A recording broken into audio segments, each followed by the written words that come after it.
It's preparing. Okay. Preparing to go to live stream. And just let me bring this up here.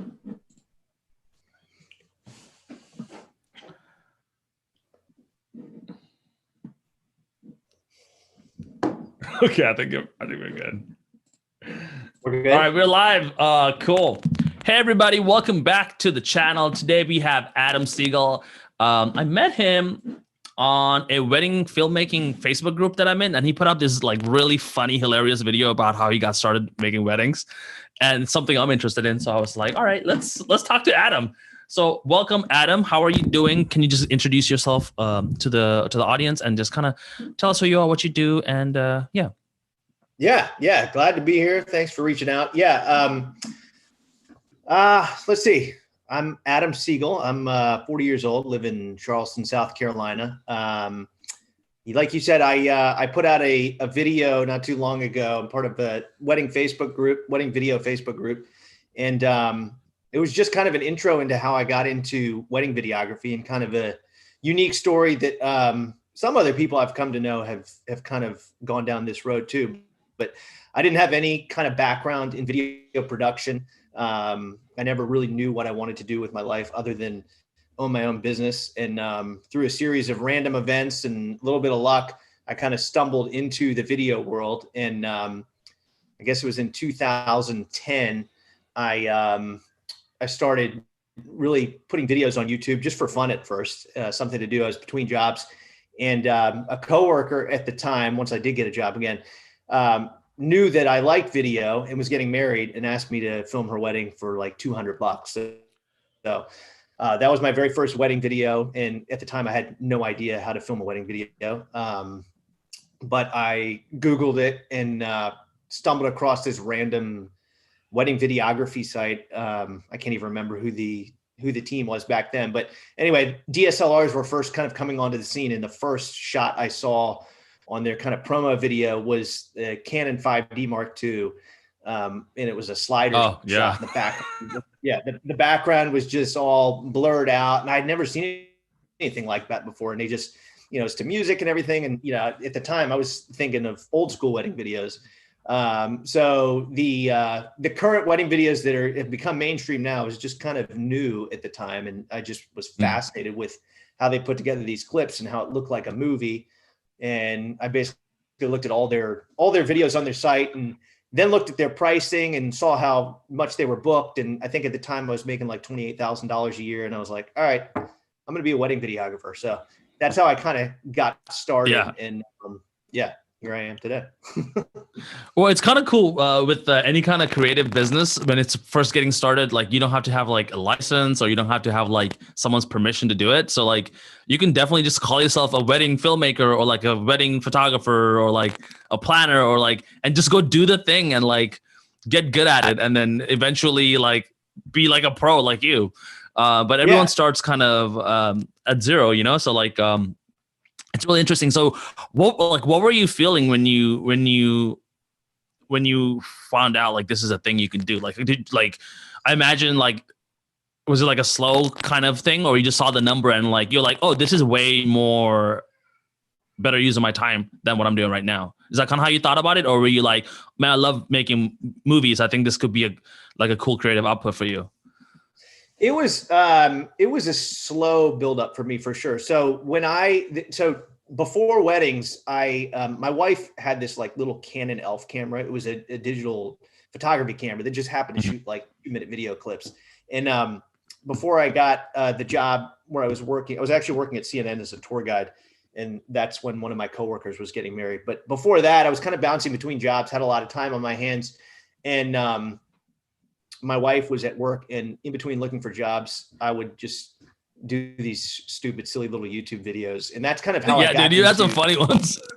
Yeah, there was a lot of people who were questioning my sanity at the time, but it was a fun creative outlet. I've always had kind of a creative mind, so I just never knew how to harness it in the right way. But anyway, so I started doing that, and I just liked the process of putting little video clips together.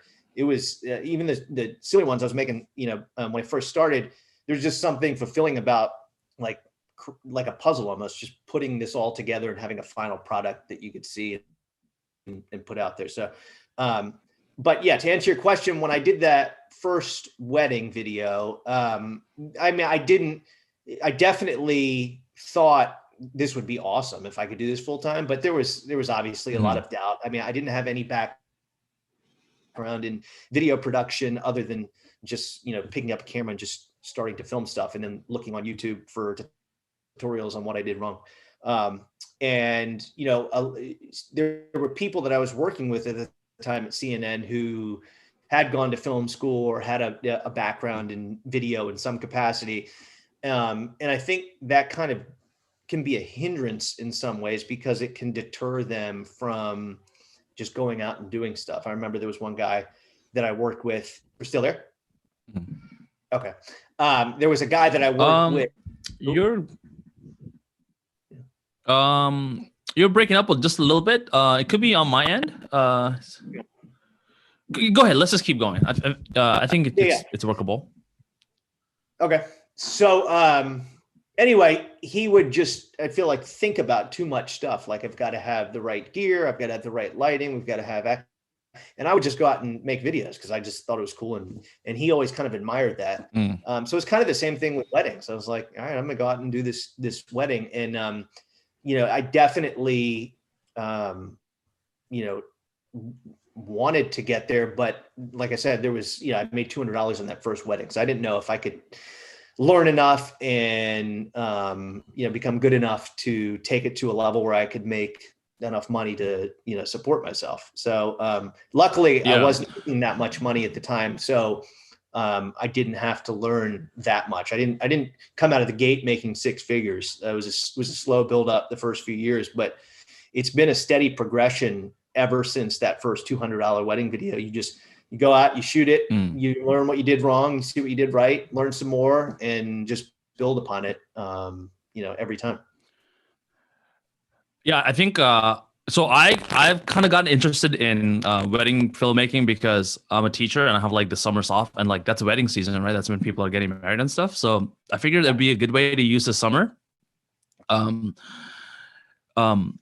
And yeah, I had the same type of problems that your friend did. Like, hey, do I have the right stuff? Do I have the right gear? Do I have like but that's not the point. Like, it's what I'm hearing from you. It's like the point is to just go shoot something and like get better at the thing, and then eventually use that money to buy other things, right? Like, did you do that strategy where you would just kind of reinvest? That's like reinvesting the money you made from the business to buy like the things that you need to like level up the quality over time. Is that kind of the strategy? Yeah, for sure.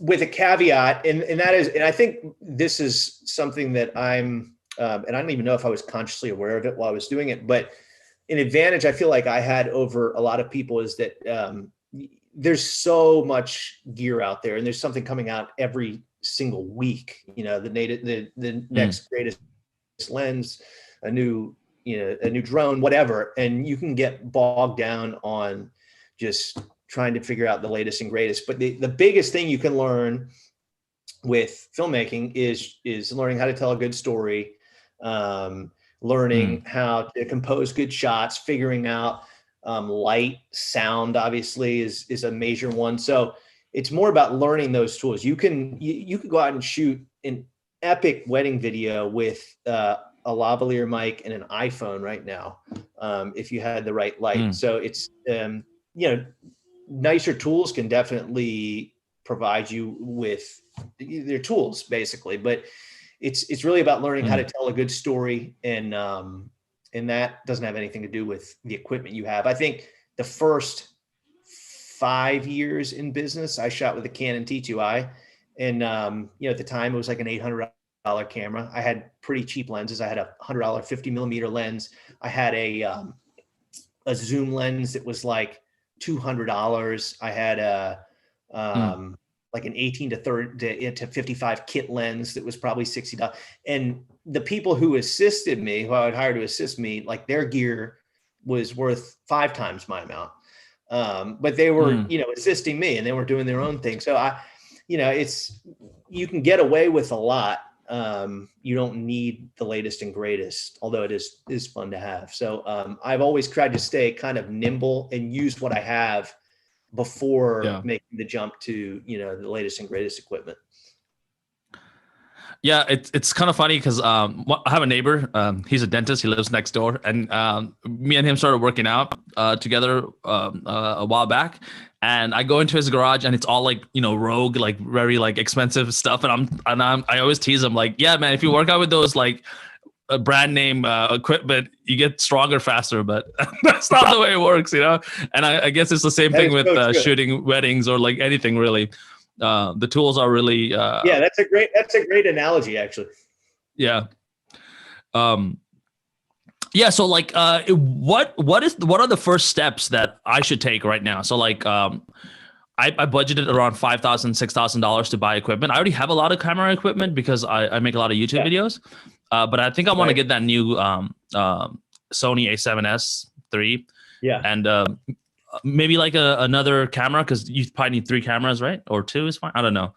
I don't know how much cameras I need, but like 2, 1. So it just depends on. So if I actually thought about doing a video just like this, like, okay, you're going to get ready to, you have a little bit of equipment, or maybe you're ready to buy a little bit of equipment, and how do you shoot that first wedding, and what should you do? And yes. So if I was going to do it, I would actually, and I shoot with Panasonics, but the Sonys are amazing too. And I think does the new Sony have pretty good in-camera body stabilization? Yeah, I think it has IBIS. Yeah, it does. So that to me, it was like the biggest game changer in terms of when I first started shooting weddings to now, because a lot of it comes down to style, but I take a very fly in the wall documentary approach to weddings. So I like to just let the action unfold naturally and just try and capture it as best I can without interfering with what's going on. So I hated coming in with like massive tripods. I shot with a Canon C100 for a while, which I loved, but as a bigger camera, you had to have it on a tripod. And then I had a glide cam, and it was just this big equipment. And you knew, like, when I was filming with that, okay, here comes the videographer. And it, some people could ignore it, but a lot of people, it makes them self-conscious. Most people aren't used to being videoed, so I found with like these newer cameras, the mirrorless cameras with the IBIS, it's incredible because, most of what I shoot these days, with the exception of like the ceremony and toast, most of it is shot handheld. And I could, in theory, if I was delivering, say, like just a highlight, I could shoot the entire day handheld. And that's what kind of leads into this. Like, I think I would, if I was going to shoot my first wedding video right now, I would try and, maybe reach out to, hang on, sweetheart. My little girl, she gave me a sticker. So you have a home office as well. So I would, if I had, let's say I had some videos that I shot, I would make like a little reel just of pretty shots, maybe 1 minute video, and say, I'm interested in video. I've been doing this for a little while. I want to shoot a wedding, and I would just offer to shoot a wedding highlight for free to a wedding planner. And that's how I kind of established myself in Charleston, as I reached out to every wedding planner I knew. And I shot a few weddings, so I could actually show them that. And then they started, a few of them started referring me. But if you're, I got lucky because a coworker just knew I did video and she wanted me to shoot. So that's how I got started. But I would reach out and just say, I want to do like a 3-minute highlight. And I wouldn't even worry about audio or anything, just pretty videos to set to music, just so you can get used to it without worrying about audio. Is a major stressor with weddings for video. It's just without having to worry about audio, I think it takes a lot of the stress off. So that first wedding, you do it, you just get that under your belt and you kind of learn the nuances of the day and how everything goes. And you don't even need to take a tripod if you have a camera like the Sony A7S III or like I use the GH5 and the S1. You can leave the camera strap on even, and so you're not having to lug it around all day, and you can get awesome, awesome shots. If you're shooting at 60 frames a second and you slow the image down, you can get like what looks like a simulated slider shot, or even sometimes like you're on a Ronin or a glide Gimbal, cam. yeah. Yeah. It's just incredible, like how good these cameras are nowadays, and you can get so many shots quickly. So if let's say the bride is getting her makeup done, before, if I had a big camera on a tripod, I got to set up, make sure it's level, get this shot. Now I want to go in and get a shot close of her eye, and then I want to get a wide shot. Here I can get that same sequence of shots in 30 seconds. So it just makes it much. And it sounds like you're also saying like just minimize the messing around with the equipment. So do you suggest? Yeah. I love prime lenses. Do you suggest zoom lenses in this? Okay, like a 30, like a 20-70 or something. So again, for simplicity's sake, if I was going to do this, I would, my favorite lens, and a lot of people's favorite lens, is the Sigma 18-35. Just because you have to usually have I have an adapter. I used to shoot Canon, so I have a adapter that I put that on to my my Panasonic cameras, because it was originally for Canon. But it's almost like having a zoom prime lens in one, because it's a 1.8 aperture. It's super fast, and it gives you a pretty good field of view, 18-35 millimeters. And it's like gorgeous. Is that an CPS? Yes, it is. Yes. So That's can you put it on a full frame? You can use it on, well, like on the I don't even know what it is. It's APCS. So on the Panasonic S1, which is a full frame, I have to change to APS-C. So, but I use it. Okay, there's an option on the camera to just use the APS-C sensor, or it just gets smaller. Exactly. Is that how? I'm sure. Okay. Yeah, I don't know that. I don't know the technical, like how it's done, but yeah, you can change it. I'm sure it's the same for Sony, but I'm not positive. But okay, cool. Yeah, I think that's a great lens. But I was just like thinking, like, man, I'm gonna get a full frame. Like this lens probably would work for me, but it'll save me so much money, because that replaces so many other lenses. Totally, yeah. Just to get that one. It's such a workhorse. Like that, I could shoot a whole wedding with the GH5 in that 18-35 lens. I'm not gonna get like every shot perfect the way I want, and I'm not going to be able to get it to make it look just like the wedding videos I create now. In a perfect world, like I have 3 cameras that I use, and I have an assistant that has a camera. So we've got 4 cameras that are used throughout the day. But when you're just getting started, if you just want to get that first one under your belt and take stress away, so you can just focus on, and again, I would say, I'm just going to deliver a highlight. You're doing it for free, so the pressure is all off. It's just your time. And it could potentially. The thing that kind of scares me about shooting the. Oh, go ahead. Oh, I'm sorry. I have ADHD, so I always interrupt people. No worries. The thing that kind of scares me. I guess the thing that scares me the most is the ceremony. Because I gotta shoot this alone, because especially if it's for free, I don't want to pay someone else to help me with it. And like I get set up the cameras and stuff, but like I don't want to miss focus. I don't want to I just feels very like a sacred type of thing, and like I don't know if I want to stick my camera. Like it just feels like I am uncomfortable in that situation. Maybe it's because I haven't done it before, but yeah. Can you give me some how do you wrap your head around that idea? Shooting by yourself, and this is your first wedding. How would you tackle that problem? And you're kind of scared of like interrupting all these people. Yeah. I mean, so my first wedding, because I was definitely nervous, because I had, it was my first wedding. I had no idea what I was doing other than what I saw on, these videos. But the main thing is, if you're doing it for free or very low price, the expectations are going to be a lot lower than, if you were shooting a $5,000 wedding. So that takes some pressure off. That's another reason why I would recommend your first wedding. You setting the expectation that you're going to give them a 2 to 3 minute highlight. So if you miss. Oh, okay. Just so cut out the ceremony. Cut out the, altogether. You're doing it for free. So you can, if they don't, they can't, tell you what they want. If you're in control and you're just doing this for free, it's something that they'll have, that they'll otherwise wouldn't have, because the person who takes you up on this was never going to get video in the first place. So it's a bonus. And, right. As far as shooting the ceremony though, a lot of that just comes with the more you do it, I don't even think about it anymore, but I was in the same boat. It was, you don't want to be in the way. You don't want to, mess with the guests. You don't want to get in the photographer's way. You go, and it gets easier and easier. You pause. Okay, here we go.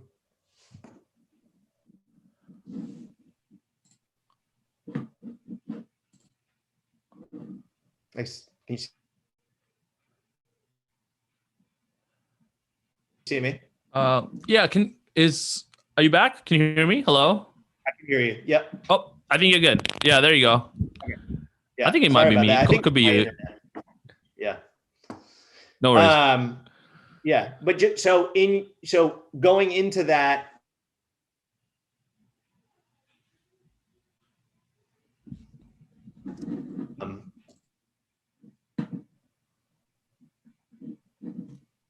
good. I think you're okay. Can you hear me, Adam? Yeah. Okay, cool. So you're back. yeah.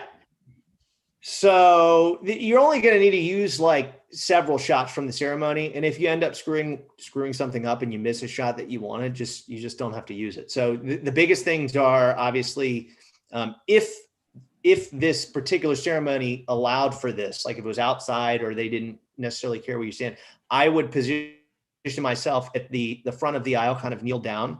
I wouldn't even worry about anybody coming down the aisle except for the bride and groom. So your main focus is just going to be the bride coming down. And if you can try and get some of his reaction, that'd be awesome too. And you'll want to shoot this at 60 frames a second so you can slow it down. So you just have more opportunity to use that shot longer. And if you do that, you should be able to, and you just have to practice with pull and focus. You should be able to get 2 or 3 seconds where you have usable footage. And then as the bride comes down the aisle, you quickly try and pivot and get the groom's reaction if you can. If you don't get it, it's fine. Again, it's your first wedding highlight. You're doing it for free. Those are the first 2 shots. You're not worrying about audio, so vowels don't matter. So the next shot I would get would be, you would circle back around to the back and just get a wide shot, kind of an establishing shot of the ceremony. And then the only other shot you need of the ceremony, if you're not worrying about audio, would be some shots from each side showing the bride and groom just from kind of a side angle. So that gives you a couple. So you just kind of do you run around to get those? Mm-hmm.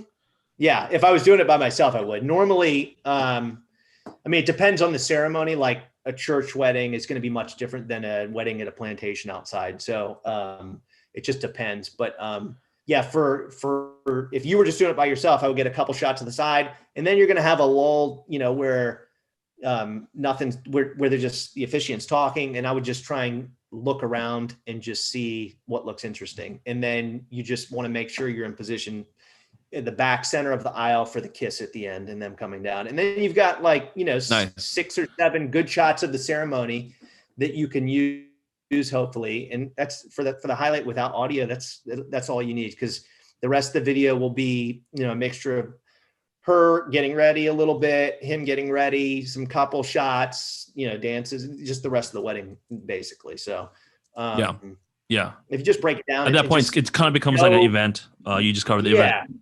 Yeah, exactly. So if you just break it down and know, okay, these are the shots I really want to focus on, and don't get bogged down about, I missed, the groomsmen coming in or the flower girl. Just know, I know what I want for my final product, because this is something I'm offering for free. And think about, what the majority of people who do highlight videos, a good highlight video, you're not going to see a lot of the stuff that happens during the ceremony. So don't worry about it. And just hope for the best. Nice. Okay. Awesome. So that's the creative side. Just minimal setup, do it for free, and try to just do a highlight. Now on the business side, after you shoot the first one, you are sending that first video to like other vendors and trying to get referrals rather than doing marketing yourself. Is that the right mindset? Yeah. So everyone has a different philosophy on marketing. Some people advertise on, wedding websites. Some people network, depending on the market you're in, a lot of certain markets where most people stay in the same city, you can get a lot of referrals.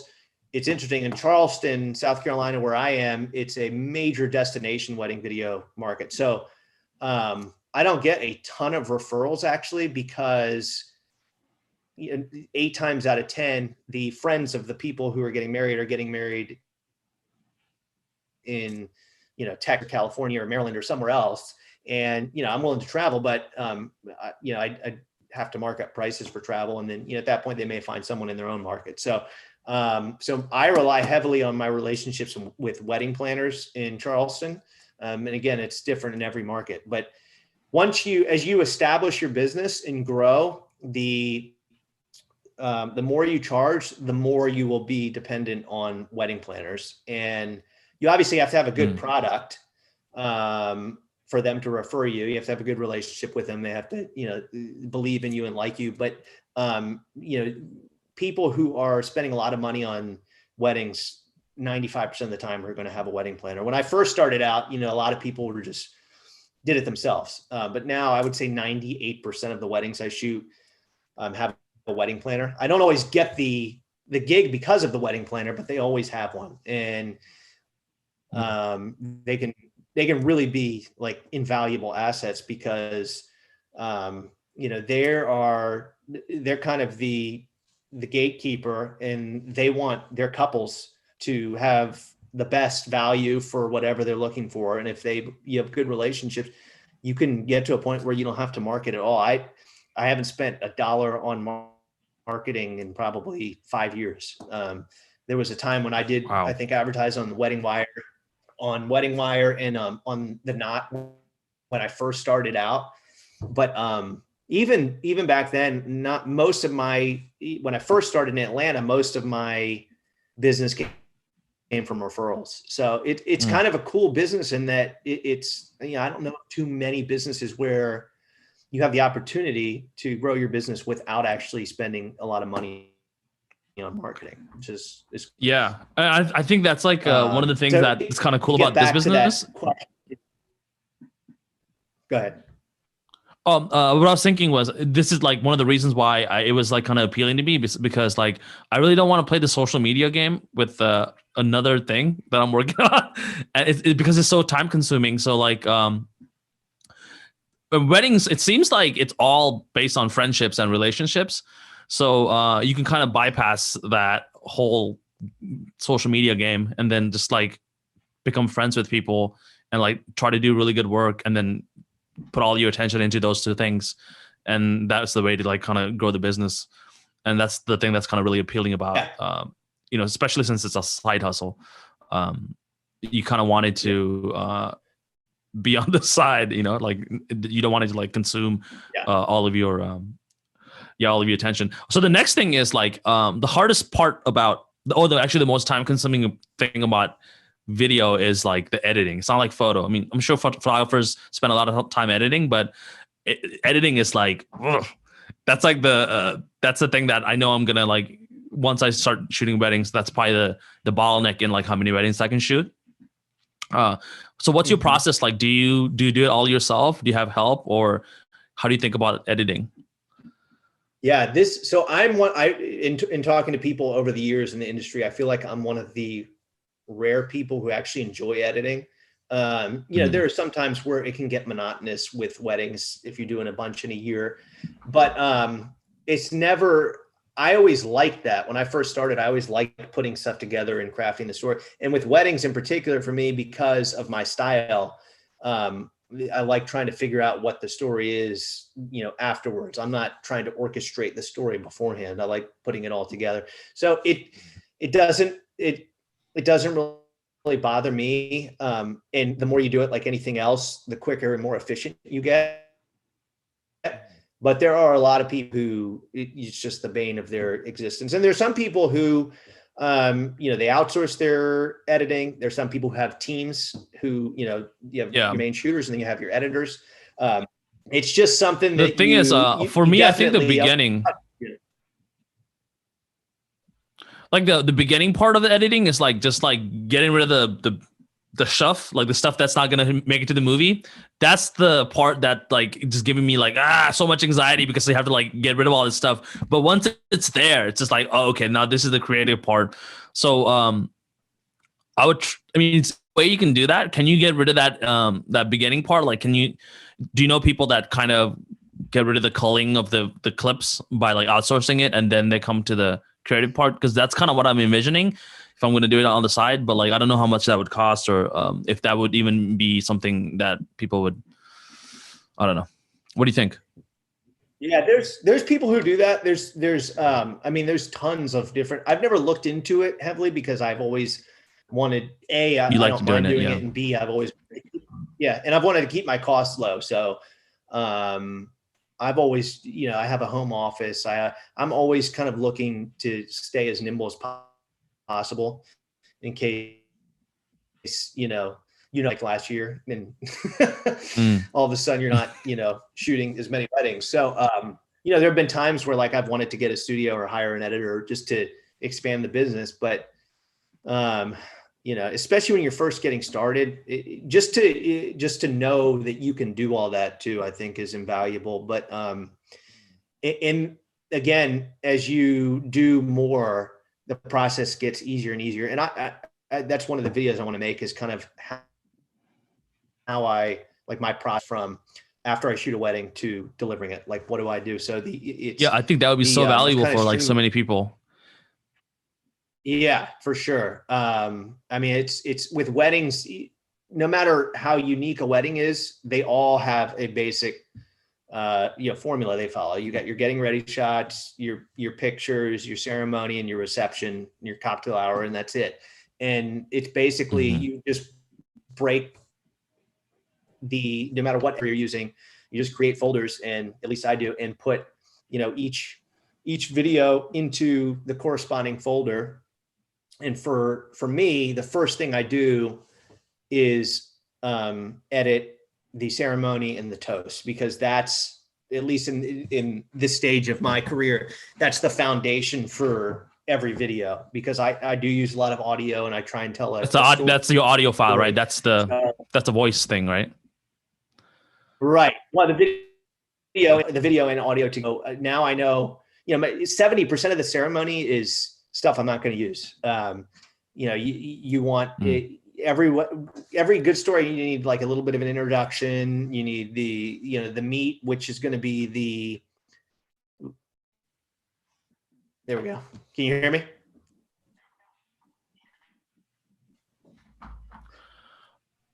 I think you're breaking up, Adam. It could be my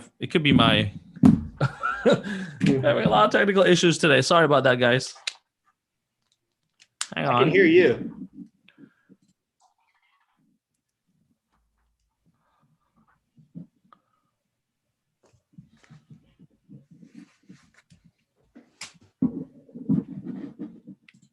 Can you hear me? Yep. Perfect. Cool. There you go. Yeah. Can you hear me? Awesome. Yeah. Go ahead. Sorry, man. It's tech. So wait, what was I saying? You were talking about how the ceremony is like the basis of, and the toasts are like kind of like where you get started. Right. So that's kind of, for me, that's my starting point is, so after I shoot a wedding, I would ingest all the footage. I use Final Cut Pro. So I would then create my folders. And it's going to be getting ready shots, and it's going to be, first look if they have a first look, and it's going to be pictures and ceremony, cocktail hour, toast, first dances and dancing, and exit if there's an exit. So those are all my folders. And the first part of just organizing all the footage, it just feels good because now you've got everything organized into bins. If you are editing together a story and you need something from the first look, or, you know, a group shot of pictures, you know exactly where to go. So now everything's organized. The next thing I do is edit the ceremony. So we usually use 3 or 4 cameras. So I'll edit the entire ceremony from start to finish. And by doing that, you also, you know, are refreshing yourself on what's happening, you know, what happened in you'll see the moments that are interesting that you want to use in the edit. You still have me?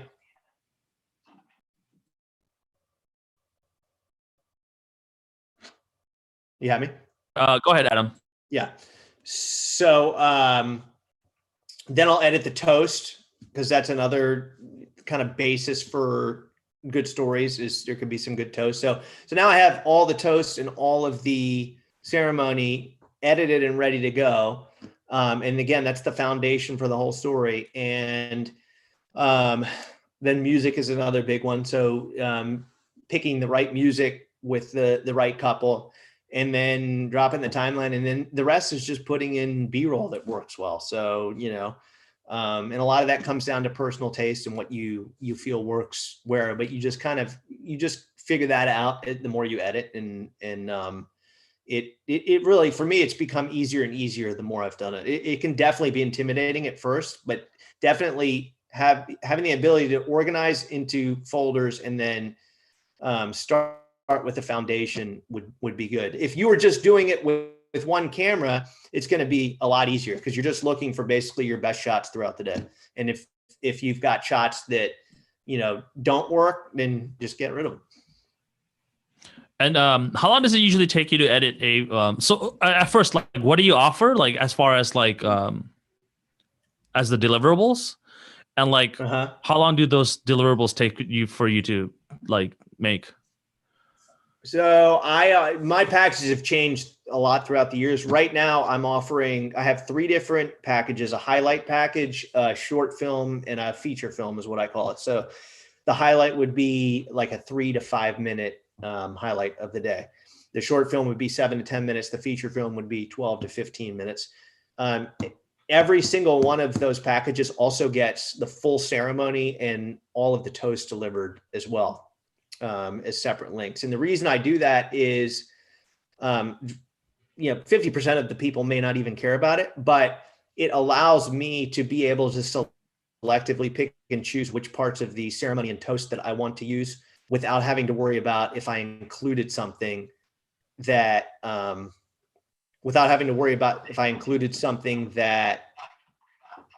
you there?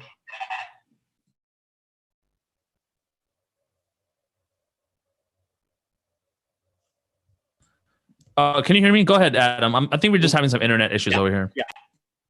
Okay.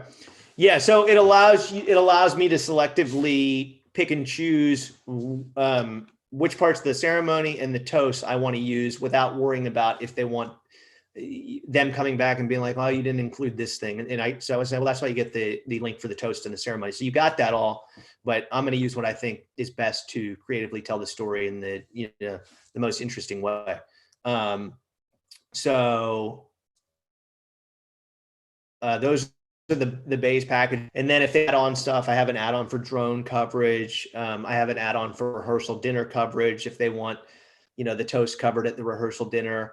I recently just put in an add-on of raw dance footage. So some people like seeing just the actual raw clips of, you know, the reception of the fun part of the night. If they have a band or a DJ and they just want to see that, I offer that. And I have a 60-second trail option too, if they want something for Instagram or just something quick. So as far as how long it takes, it totally depends on, you know, what part of the season it is. Like here in Charleston, the busy seasons are spring and fall. So, you know, you can get backlogged during then. But, you know, I'm at a point now where, let's say I went out and shot a wedding tomorrow, and they were getting a highlight. The process, and I had nothing going on. I didn't have any other thing I was worrying about, and I wasn't interrupted by normal day-to-day activities. So in a perfect world, I shoot the wedding on Saturday. Monday, I ingest the footage and back it up, and I'll organize everything into the bins and edit the ceremony and the toast on Monday. Tuesday, I will figure out the song that I was going to use or songs for the highlight and start to pick and choose the parts of the ceremony and the toast that I want to use in the highlight. And theoretically, depending on how quick that goes, I could start to supplement that with other parts of the day as well. And in theory, I could be done with the whole thing on Wednesday, and that's if I was working, 8 hours a day, 100% focus, no distractions. Clearly, it never happens like that, but I typically tell them they get up. It's going to be delivered anywhere from 30 to 90 days after the wedding, depending on the package they get. But you can get pretty proficient at editing these videos as time goes on.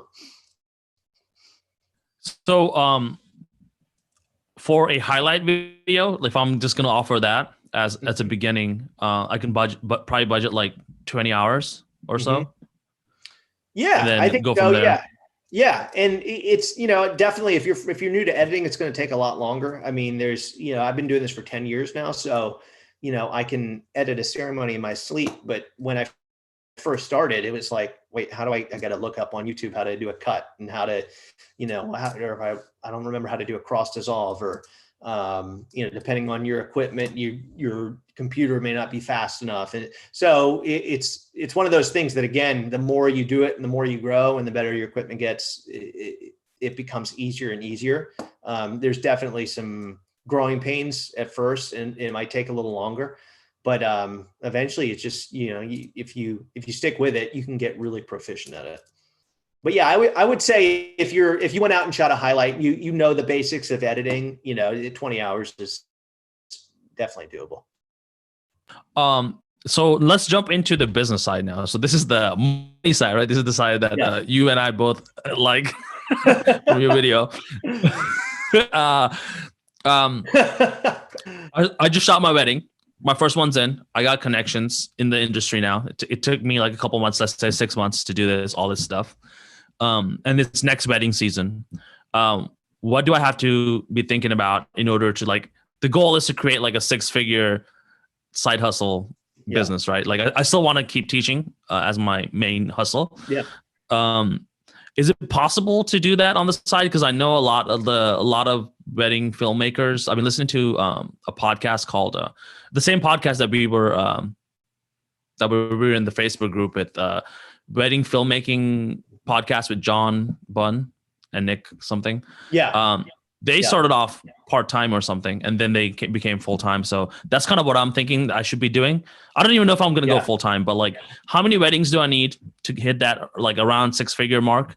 And is it possible to hit that on part-time? Yeah, it's possible. I don't know if it's probable. I mean, part-time is a pretty general term. It just depends on how many weddings you shot. I mean, if there are people who charge, $15,000, $20,000 for wedding videos now. But those are the top guys. I mean, there's probably people who are charging even more than that. So it just depends on, how much you end up charging. I think it's very, very achievable if you do it full time. It's not going to happen overnight, but a lot of it is just experimentation. So I never had a formula where I was like, okay, in 3 months, I'm going to raise my prices. In 6 months, it just kind of happened. The more it's kind of supply and demand. The more you start to get booked and the more comfortable you feel like I'm getting a lot of inquiries at this price range. I'm going to jack my prices up a little bit because you already know you're booked. And, if you start to lose a few, it's fine. So, I was going to say, after you shoot that first highlight, if you're in with a couple, 1 or 2 wedding planners and you have a good relationship with them, they'll be candid with you. You can ask them, okay, what would somebody be willing to pay for something like this? And a lot of them will tell you. So again, going back to that relationship with wedding planners, because you may do that first wedding highlight and crush it. And you think, okay, I can charge $400 for the next one. and there may be budget for $1,200 for it, or $2,000 for it. There's some people who just do wedding highlights without any audio, just to, just artsy kind of, 3-minute, 4-minute highlights. And it's just cool shots. It's almost like, moving photography. It's really well composed, well lit, beautiful shots. And they make great money from that. So that's the other cool thing about this. There's so many different personalities. So there's a market for everything. And if you can get in with those wedding planners and they like you, and they, as long as, of course you have to have work that they believe in, but if they like you, they're going to refer you because they want a good relationship. And you seem like you have a good personality, pretty easygoing. That's one of the biggest assets I had, was because everyone has different personalities. And I can't tell you like how many times I've been with wedding planners where we're just, shooting the breeze, and they will not recommend a certain wedding videographer because they're just a pain in the butt to work with. And, sometimes those wedding videographers, like, objectively are much better than me. At least in my, their product is insane. And, and they'll, they may still get the business, but if those wedding planners, man, they're the gatekeepers. If you can get in with them and they like you and you're putting out a decent product, you get a lot of business from them. And then as the business grows, you get referrals, and you get, organically you can move up in Google rankings. Like, some people find me, I think, from just typing in wedding videographers, Charleston, South Carolina. I have no idea where I rank on there now, but I get, when I first, there wasn't a ton of wedding videographers here. So there's all kinds of different ways you can grow your business without having to pay for it, basically. I think that's, again, that's like the thing that I'm like really excited about with wedding filmmaking, is the fact that you can slowly build relationships. And if you have like long-term relationships with like long-term people, your business is probably going to be successful in the long term. So especially if I'm going to do this on the side, I'm thinking it might take me like 2 seasons, like this summer and then next summer, to like where I might be able to kind of think about, all right, do I want to do this full time, or do I want to like keep teaching? Because right now I'm a teacher, and it's like a really good gig. I love being in the classroom, but it's not a very creative job. It's like, I've been doing it for 7 years now. So I like, all my lesson plans are like set, like everything's good. And I'm looking for a little bit of a challenge. So this might be the next move. If you guys want to check out Adam's channel, it's really awesome. He just started it.